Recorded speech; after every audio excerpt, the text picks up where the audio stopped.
মানুহৰ জীৱনলৈ বেয়া সময়বিলাক আহেই আপোনাও আহে আৰু মোৰ জীৱনলৈও বহুত বেয়া সময় আহিছে কিন্তু বেয়া সময় আপোনাৰ জীৱনলৈ যেতিয়া আহে সেই সময়ত আপুনি আসলতে কেনেকৈ মোকাবিলা কৰিব আপোনাক মানুহে বেয়াকৈ ক'ব বেয়াকৈ আপোনাক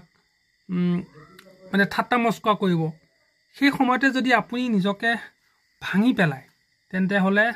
আপুনি হাৰ মানিব লাগিব গতিকে সেই সময়ত ধৈৰ্য ধৰি নিজকে এনেকুৱা ধৰণে শক্তিশালী কৰিব লাগিব যাতে মানুহে বেয়া কামবোৰ আপুনি কৰা বেয়া কামবোৰ পাহৰি আপোনাৰ ভাল কামবোৰ আসলতে শলাগ ল'বলগা হয় আপুনি নিজকে